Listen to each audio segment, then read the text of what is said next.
Retour sur un film pas comme les autres. Il y a 3 semaines sortait Tomboy, l'histoire de Laure, 10 ans, garçon manqué, se faisant passer pour un garçon pour de vrai. Identité par hasard pour s'intégrer à un groupe. Un film tourné en 20 jours, petite économie, éloge critique, succès public, retour sur le miracle. Bonjour Céline Sciamma. Bonjour. Vous êtes réalisatrice et scénariste de Tomboy. Vous l'avez bien vécu évidemment tout ça? Ah oui, excessivement bien, oui. Mais quoi surtout, qu'est-ce qui compte le plus quand on sort un deuxième film? C'est le succès critique, c'est le nombre de spectateurs, c'est les gens que vous avez touchés? Moi, c'est d'atteindre l'équilibre et puis c'est de vivre la vie du film jusqu'au bout. Pour moi, la sortie du film, ça fait partie de la mise en scène. Donc, ça fait partie de mon travail. En parler et puis l'amener jusqu'aux gens. Et puis... Quel équilibre évoquez-vous? L'équilibre entre recevoir effectivement de l'affection de la part de la critique, de la part des spectateurs, de la part de l'étranger, de la part de... Et les retours d'émotion, vous les avez eus? Vous les avez comment? Je reçois des lettres, je reçois des mails, je reçois des messages dans la rue, je reçois... Et qui disent quoi? Qui disent merci, qui disent souvent aussi des choses assez intimes sur eux-mêmes, comme le film fait résonner quelque chose de leur enfance. Et c'est pour ça que vous faites ce métier-là, réalisatrice? C'est pour toucher les gens? Ou c'est pour vous exprimer? Non, c'est pas pour m'exprimer, c'est pour... En tout cas, je n'ai pas le sentiment de délivrer des messages. Les films posent des questions, et puis j'aime bien que ça touche les gens, qu'ils apportent leurs réponses, ouais. Ouais, c'est-à-dire que vous ne livrez pas les réponses avec le film, hein. C'est chacun se débrouille. Oui, c'est ça. Le Festival de Cannes s'ouvre demain, Céline Sciamma. C'est un endroit que vous aimez? Vous y étiez pour Naissance des pieuvres? C'est un endroit assez fondateur, oui, pour moi, parce que c'est là qu'avait effectivement été présenté mon premier film. Donc, c'est un endroit que j'aime, déjà que j'aime en tant que spectateur. Moi, ça m'a beaucoup fait rêver, le Festival de Cannes, quand j'étais enfant, adolescente, etc. Après, c'est un endroit compliqué, de passion, voilà. Ouais, et de tralala. Un peu aussi. Et quelque chose me dit que vous n'aimez pas le tralala. Vous croyez? On va parler de votre façon d'envisager le cinéma, de l'émoi des enfants et des adolescents, du regard de l'autre.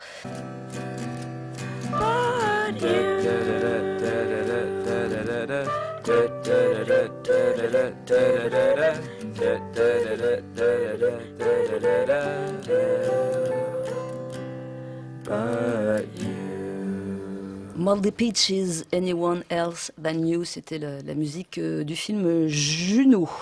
Céline Sciamma, la musique semble essentielle dans vos films, même quand il y en a peu finalement, comme dans Tomboy. C'est quoi le rôle précisément de la musique dans un film? C'est délicat à manier, non? C'est très difficile, effectivement. Et justement, le fait qu'il n'y en ait pas, ou qu'il y en ait peu, c'est des vraies décisions qui prouvent l'importance de la musique, parce que la musique fait contagion, fait commentaire. Et du coup, quand on écoute de la musique dans la rue, soudainement, la rue, elle change de tête, quoi. Et donc, c'est à manier avec précaution, parce que ça peut vite devenir un fond de sauce, quoi. Alors, comment sait-on? Ça vient après, quoi qu'il arrive, ou c'est déjà prévu au moment de la conception du film? En ce qui me concerne, c'est prévu. Oui, là, par exemple, pour ce film-là, j'avais décidé qu'il y aurait pas de musique, il y aurait juste un morceau central, qui serait une chanson, qui serait pop, et puis voilà, c'est tout. Et pourquoi ce choix-là? Précisément parce que c'est des envies de rythme, en fait. C'est-à-dire que sur ce film, j'avais envie les pulsations de l'enfance, j'avais envie qu'il n'y ait pas de place pour la musique, j'avais envie de travailler le son direct, la nature, les voix des enfants, et j'avais envie qu'il n'y ait pas l'espace pour la musique. Donc c'est une volonté aussi d'assumer complètement le point de vue de l'enfant, de faire un film à hauteur d'enfant. Comme la musique fait commentaire, c'est surplombant et soudainement c'est plus du tout l'enfance. Oui, mais dans celui d'avant, le film d'avant, Naissance des pieuvres, on est aussi, me semble-t-il, à hauteur d'adolescent, mais alors qu'il y a beaucoup de musique, donc ça n'empêche pas.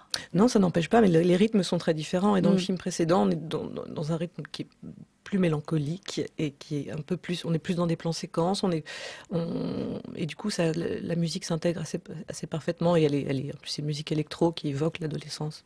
Vous semblez aussi apporter une grande attention au son. Fanny Bobon, qui réalise cette émission, a mixé les sons de 2 scènes de Tomboy et de Naissance des pieuvres, sont de 2 sports différents. On peut jouer? Viens dans l'eau, tu verras mieux.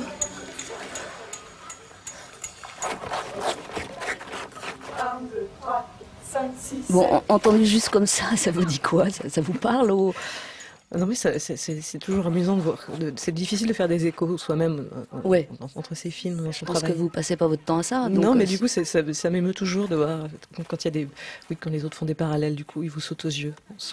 On se sent ridicule. ridicule. Non, je plaisante. On se sent lisible. Enfin, c'est bien. Mais en même temps, Ah ouais, alors que votre objectif n'est pas du tout d'être lisible. Moi, ce qui m'intéresse dans le cinéma aussi, c'est la part de mystère, effectivement. C'est pour ça que je fais des films avec des titres incompréhensibles. Je trouve pas. Deux sports différents, le foot, la natation synchronisée. Les corps parlent et les sports sont collectifs. Ça n'est intéressant que parce que ces sports-là sont collectifs. Ce qui m'intéresse dans le sport, c'est effectivement cette notion de groupe et d'équipe, et avec un personnage qui cherche à intégrer une équipe. Et la deuxième chose qui m'intéresse aussi, c'est la question de la chorégraphie. Et effectivement, dans les sports collectifs, on peut filmer les groupes et filmer les groupes comme dans une chorégraphie. Alors avec la natation synchronisée, c'est littéralement de la chorégraphie. Avec les jeux d'enfants, on crée la chorégraphie des corps. Et je trouve que ça raconte c'est à la fois du spectacle et donc du cinéma, et puis en même temps, ça raconte les énergies de groupe et les désirs, les désirs d'intégration. Oui, parce que ces corps ressentent parfois des choses dont l'esprit ne veut pas ou que l'esprit ne comprend pas. Est-ce que vous gardez une mémoire très vive de votre enfance, de votre adolescence? Et est-ce que cette mémoire-là est plutôt une mémoire du corps, de l'esprit, des ressentis? Oui, j'ai une mémoire très très vive de l'enfance et de l'adolescence, effectivement. Et d'ailleurs, pour écrire, j'ai puisé dans ces sensations-là, effectivement, à la fois dans des ressentis, sur des émotions, mais je crois qu'on a tous des souvenirs très vifs, en tout cas sur l'enfance, des souvenirs très vivaces. Ça dépend. Il y a des gens qui n'ont aucun souvenir. Qui occultent absolument. Mais en tout cas, sur des brimades, par exemple, je dirais, une réflexion de cours de récréation peut continuer à nous faire un peu de mal, au fond, aujourd'hui. Ouais. Alors que... C'est des blessures qui subsistent, des petites humiliations, des choses comme ça. Oui, je crois qu'elle laisse une empreinte assez forte, parce que c'est la première fois, tout simplement aussi. Première fois, et puis la deuxième est spéciale aussi la deuxième fois. Hein. Période de confusion en tout cas. Dans Tomboy, le personnage principal a une dizaine d'années, vient d'emménager dans une nouvelle cité avec ses parents et sa sœur, et tombe sur une certaine Lisa. Extrait. Tu cherches les autres? Je t'ai vu les regarder. Ils sont déjà partis. T'es nouveau? Moi, on est arrivé hier. Moi, c'est Lisa. J'habite ici. T'es timide. Je suis pas timide. Tu veux pas me dire comment tu t'appelles? Michael. Je m'appelle Michael. Idéalement, là, Cécile Sciamma, il eût fallu que ceux qui allaient voir votre film n'en sachent rien. Ça aurait été mieux, non? Car la comédienne Zoé Errand peut très bien passer pour un garçon, sauf que quand on a résumé le film, on a vendu la mèche. Oui, alors c'est une question qui s'est posée et moi j'ai très rapidement fait le deuil du mystère total. Pourquoi? C'était impossible à tenir? C'est impossible à tenir parce que ça crée un malentendu d'abord sur le film. Les gens pensent qu'ils vont voir Usual Suspects, parce que l'enjeu du film c'est de savoir si c'est un garçon ou une fille. Or c'est pas ça, l'enjeu du film c'est d'être dans la complicité avec elle. Et du coup, voilà, ça crée un quiproquo. Moi, du coup, de toute façon, le film interroge la question du regard pendant 10 minutes, les 10 premières minutes, on ne sait pas, le film ne dit pas si c'est un garçon ou une fille, quand bien même on a lu le résumé dans Pariscope. Pariscope, ça existe encore. Et hommage au mai 81. Vintage. Mais du coup, la question moi ce qui m'intéresse, c'est le trouble sur son propre regard et le doute sur son propre regard. Et donc le spectateur, quand bien même il est au courant que c'est une petite fille et pas un petit garçon, il doute quand même. Et alors ça m'intéresse. Oui, parce que c'est ça que vous voulez provoquer, le doute. Après tout, si les personnages sont confus, il n'y a aucune raison que le spectateur ne soit pas en proie au même doute, non? Oui, absolument. L'idée, c'est qu'il arrive à croire à la méprise. Lui-même doute, et puis du coup, il comprend que les autres puissent douter, et surtout ne pas douter du tout du fait qu'elle est un garçon. Et la petite Laure, devenue Michael dans le groupe, ce qui est frappant aussi, c'est que cette petite fille est prise dans son mensonge, un mensonge qui est arrivé comme ça, voilà. Il n'y a pas de retour en arrière possible, il n'y a pas de demi-tour possible. Non, mais c'est ça qui m'intéressait. J'avais envie d'écrire le film comme un polar. vraiment un film à suspense, où on est comme un récit d'infiltré, on est avec elle et on se demande quand est-ce qu'elle va se faire attraper, et avec des impasses, avec de l'épanouissement aussi et de la joie dans cette double identité. Et ça, c'est les plaisirs des récits de cinéma assez classiques même, qui m'intéressent aussi. Ouais, mais dans une toute autre mesure, hein, vraiment, il n'y a rien à voir, mais des personnages comme ça pris dans leurs mensonges jusqu'au pire. On pense à Jean-Claude Roman, on pense à Xavier Dupont de Ligonnès en ce moment, non? Il y a un petit peu de ça, sans aucune mesure, commune mesure, évidemment. Jusqu'au pire. Dans le film, ça n'est pas jusqu'au pire. Non, non, du tout. Mais sur le mécanisme. Sur le mécanisme, oui, le mécanisme du mensonge et de la mise en scène autour du mensonge, surtout. Parce que les personnages se mettent en scène aussi. Il faut mentir dans la vie, vous pensez? C'est oui, indispensable? Oui, je crois. Pourquoi? Parce que ça amène du romanesque, et puis parce que c'est une part de liberté, le mensonge, quoi. Ça nous permet de nous définir, de nous inventer. Et il y a quelque chose d'extrêmement ludique, quoi. Donc, alors que la vérité est plate?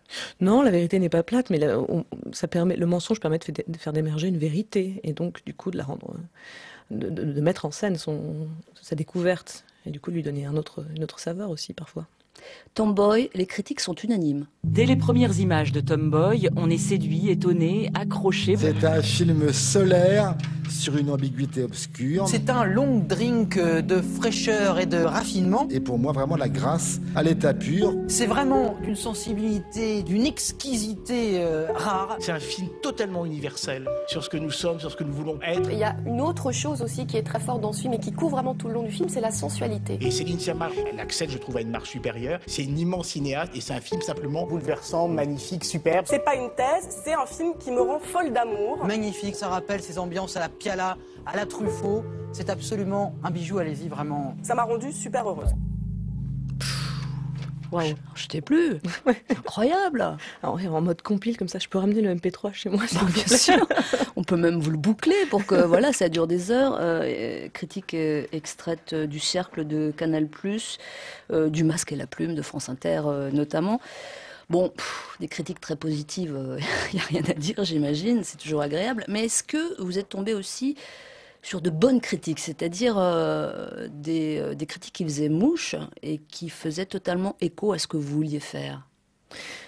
Ah oui, absolument. Vous voulez que je vous les cite ou...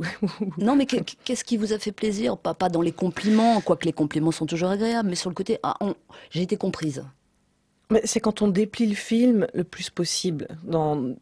C'est-à-dire quand on se détache de la situation de départ et de l'histoire pour commencer à voir les implications les plus globales, quoi. C'est-à-dire sur l'enfance en général, sur le fait que le film est sur l'enfance, certes sur l'histoire d'une petite fille qui se fait passer pour un petit garçon, mais aussi beaucoup sur la question du regard et de la pression sur le masculin, donc aussi sur l'enfance des petits garçons, et puis sur le fait de se réinventer, sur les êtres fragiles, quand on sort comme ça du côté sujet ou fait de société, quoi. Le film n'est pas du tout ça, mais pour l'ouvrir au maximum, quoi. C'est ça qui me touche généralement. Et puis quand on parle de mise en scène, parce que pour moi c'est beaucoup un film de mise en scène, évidemment. Et il y a eu aussi des mauvaises pistes dans les critiques, c'est-à-dire des choses qui ne vous concernaient pas du tout? Non, je crois pas. À l'inverse, quand on réduit le film par une thématique ou à la question de l'homosexualité, évidemment, ça me charme moins. Mais bon, souvent c'est une question de signes. De signes? Oui, d'espace pour s'exprimer, quoi. Ah oui, de signes, de non, oui, parce que c'est trop court, donc on n'est pas dans la nuance. Il arrive aussi qu'à écouter les critiques, on trouve des choses qu'on n'avait pas prévues soi-même. Oui. C'est le cas? Je sais pas, non, je vois rien de... C'est des formulations après qui vous touchent, plus que des idées auxquelles vous n'aviez pas pensé. Enfin, non, j'ai pas eu de révélation, d'illumination. Non, parce que parfois les critiques peuvent sonder les inconscients. Non, absolument, oui. Dans le meilleur des cas, hein. Oui, non, il y a des choses qui me touchent parce que je me dis, ah oui, tiens, je l'aurais pas dit comme ça. Mais ce qui me touche, c'est que je me rends compte que c'est la même idée, mais formulée autrement. Donc oui, bien sûr, ça existe. Succès critique, plus succès public, combien? 150 000 entrées, c'est ça? On en est à 150 000 entrées, ouais. Ce qui est bien. Ah oui, on espère aller plus loin, mais alors, oui, c'est exceptionnel, oui. Ouais, vous irez plus loin. Tout ça avec une économie très légère. Oui. Est-ce que ça, c'est une revendication aussi que de faire un film finalement avec une équipe réduite, en tournant en 20 jours, avec cette fameuse caméra dont on va parler? Est-ce que c'est un acte politique? Oui, c'est aussi un acte politique, effectivement. Qui veut dire quoi? Qui veut dire qu'on peut faire du cinéma autrement, qu'il y a du danger à la standardisation, en fait, de produire les films. Les films qu'on produit pour la même somme, généralement, ils finissent par se ressembler. Quoi qu'il arrive. Non, pas quoi qu'il arrive, mais en ce qui me concerne et en ce qui concerne ma jeunesse de cinéma, parce que moi j'estime que je suis un peu rookie, que je débute, j'ai pas les armes pour lutter contre les contraintes officielles d'un budget, d'un casting. Pourquoi vous n'avez pas les armes? Parce que j'ai peut-être pas envie de les avoir aussi. Ah oui, c'est ça, ouais. C'est ça. Mais voilà, c'est faire du cinéma autrement. Et c'est aussi une espèce de coup de tête, ce qui me concerne. Hein. Je veux dire, c'est pas pour faire la leçon. C'est pour me dire, moi, ça va me mettre un endroit d'urgence et de nécessité qui va produire quelque chose et qui va produire quelque chose en phase avec ce que j'ai envie de raconter. C'est-à-dire cette enfance-là. L'urgence, la fraîcheur, la liberté totale que vous offre la petite économie, ça va complètement avec le sujet du film. Et alors cette caméra-là? Ouais. Un appareil photo qui se transforme en caméra. On peut faire un film comme ça maintenant? On peut. Alors, il faut quand même un tout petit peu démystifier, c'est-à-dire qu'on l'équipe. C'est-à-dire que on n'est pas en train de tourner avec son réflexe numérique, on l'équipe en optique et puis ça devient assez imposant. Mais c'est quand même plus léger qu'une caméra, effectivement. C'est aussi moins cher. Mais moi, je l'ai surtout choisi je l'ai choisi parce que c'était ici et maintenant et que ça me plaisait. De tourner. Attention, avec ça c'est mitterrandien, hein, ici et maintenant. Ouais. Ah. Vous parlez Mitterrand sans le savoir, dites donc. Oui, c'est ça. Et puis je l'ai choisi aussi parce que pour des qualités esthétiques, quoi. C'est-à-dire que ça se rapproche, c'est du numérique, ça nous permet de tourner plus facilement avec les enfants aussi. On n'a pas à se soucier de la pellicule parce qu'on peut tourner dans la longueur. Et puis en même temps, il y a le jeu des profondeurs de champ, des couleurs, enfin toute la stylistique qu'il propose me séduisait beaucoup. Si pour un prochain film, Céline Sciamma, vous aviez la nécessité d'un gros budget, si vous aviez une idée de film qui coûte cher, vous iriez, ou c'est vraiment... non, vous n'avez pas envie de ça? Ah si, j'irais. Si jamais... Ce qui m'intéresse, moi, c'est les échelles. C'est-à-dire que si le film nécessite absolument un gros budget, si j'ai envie de ça, alors j'aurais envie du gros budget. Il y a eu la pression, je ne sais pas de qui, je ne sais pas qui fait pression dans ces cas-là, des producteurs ou enfin des gens qui financent en gros, pour que sur votre deuxième film, il y ait des gens un peu connus, tout ça, ça existe? Ça n'a pas existé, mais tout simplement parce que avec la production, on travaille ensemble et qu'on a eu envie de ce projet en même temps, quoi. Et je pense que par ailleurs, auprès des financiers, etc., il y a de la séduction qui se dégage des propositions alternatives. Donc, en réalité, on peut penser que les financiers vont dire non, il faut faire comme ci et comme ça, mais ils savent aussi saisir les occasions de faire différemment. Je pense que ça leur donne vraiment une raison d'être. Et dire qu'après deux films, vous avez déjà eu un César? Pas le mien, mais j'en ai eu un. Oh, ok, bon, d'accord. Ça n'a pas marché. C'est mieux encore. Le César de Jeanne Moreau qui vous l'a refilé. C'est un César d'honneur, alors je vais le confier. Le premier film a déjà reçu un César. Et moi, j'aimerais que vienne ici Céline Sciamma avec sa jeune équipe. Et je vais vous le confier. Venez vite, on est pressé. Voilà, hein, avec un parrainage comme ça. Ah bah oui, on peut pas rêver mieux. Venez vite, on est pressé. J'aime bien cette phrase. Oui. Et alors vous l'avez gardé, vous l'avez fait passer? Je l'ai gardé, j'espère un jour le faire passer, mais c'est compliqué. Enfin, Jeanne Moreau a toute la légitimité de décider de ses héritières, de ses héritiers, ou de donner un signe politique fort. Moi, je me sens, c'est difficile pour moi de décider, d'avoir la légitimité de dire, c'est ça, il faut honorer telle ou telle personne. Donc j'attends l'occasion. Est-ce que c'était gênant sur le moment? Non, j'ai pas eu le temps d'être gênée, c'était tellement surprenant et c'était tellement émouvant que j'ai pu être gênée après, en fait. Mais enfin, je me suis étonnée de ne pas avoir été gênée, plutôt. Non, parce que les compliments, les bonnes critiques, ça va bien, quoi, au bout d'un moment, non? Vous avez le sentiment d'avoir été touché par la grâce, quelque part? Enfin, je sais pas. Ça se passe bien. Ça se passe bien, mais moi, les compliments, ils vont au film. Et je pense qu'effectivement, le film est gracieux. Voilà. Donc ça, c'est mon travail, mais c'est le travail de tous les gens qui l'ont fait. C'est le travail des comédiens aussi, c'est le travail de toute l'équipe. Donc les compliments, je les prends pour tout le monde, quoi. Donc ça va, je le vis collectivement. C'est important dans la vie, il y a une chose, c'est qu'il faut trouver sa place. C'est ça l'idée.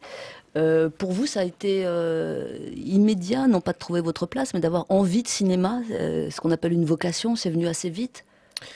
C'est venu, en tout cas, l'envie de vivre à travers le cinéma, mais plutôt en tant que spectateur. Ça c'est venu assez vite, effectivement, ouais, au début de l'adolescence.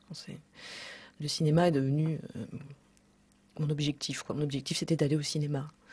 Ensuite, de là, ça a fini par glisser jusqu'à en faire. Bah oui, mais comment ça bascule, quoi? À quel moment on se dit, bah, ça peut être mon occupation principale et je vais passer de l'autre côté même et faire des films? Assez tardivement, après mes études, quoi. Moi, j'ai fait des études de lettres parce que j'étais vraiment fascinée par la mécanique des récits. Donc, je commençais à m'intéresser à l'analyse des récits. Et puis ensuite, j'ai un peu glissé vers ce savoir-faire-là. Je me suis dit, tiens, je pourrais le mettre en pratique. Ouais, vous êtes d'abord scénariste, enfin, dans l'ordre des choses, je veux dire. Oui, c'est le métier que j'ai souhaité apprendre, quoi, effectivement. Et du coup, je suis rentrée à l'école de cinéma pour apprendre le scénario. Parce que vous auriez pu écrire des romans, pourquoi pas? Oui, c'est vrai, mais j'ai fait cette espèce d'équation entre plaisir de lecteur et envie de cinéma et mécanique des récits. Je me suis dit, tiens, scénario. Je pense que c'était une façon, je trouve ça important aussi, l'endroit où on peut apprendre à faire du cinéma, c'est surtout dans l'exercice, quoi, et surtout et apprendre un geste, voilà. Et écrire ça, on peut quand même apprendre un peu. Votre prochain film, vous le connaissez déjà? Je le connais pas du tout, alors je suis ravie de ne pas encore avoir fait sa connaissance. Mais rien, pas une piste? Rien, pas une piste. Et ça vous angoisse pas? Pas du tout. Ah bon? Non, parce que je vis toujours avec celui-là, quand même, que je vais l'accompagner encore un peu. Ce serait le trahir de déjà penser à un autre? Peut-être, oui, j'ai jamais pensé à ça comme ça, mais c'est vrai que sur le précédent, ça m'était arrivé de la même façon. L'idée vient après, plus tard. Et c'est quoi la vie de Tomboy maintenant qu'il est sorti depuis 3 semaines? Bon, il est déjà en salle, faut dire. Hein. Oui, bien sûr. Enfin, je veux dire, il est encore en salle. Il est encore en salle et de plus en plus en salle, en réalité. Ah, vous rajoutez des salles? Oui, oui. Enfin, pas vous personnellement, mais... Non, pas moi. Donc voilà, il continue d'être en salle et donc sa vie, c'est ça. Et puis il y a sa vie à l'étranger aussi. Voilà. Je vous livre un témoignage qui est arrivé sur la page Comme on nous parle de franceinter.com. Bonjour, je suis ravie d'écouter en ce moment Céline Sciamma. Son film m'a bouleversée. De gros sanglots pendant la projection, car effectivement, je me suis retrouvée dans le personnage de Laure. Je ne rentre pas dans les détails, inutiles pour vous. Waouh, belle psychothérapie, écrit cette auditrice. C'est ça que vous faites, des séances de psy? Peut-être, on ne sait jamais vraiment ce qu'on fait, c'est les autres qui finissent par vous dire. Eh oui, on est dans le regard de l'autre. Merci d'être venue, Céline Sciamma. On finit avec la musique de Tomboy, car il y en a un peu quand même.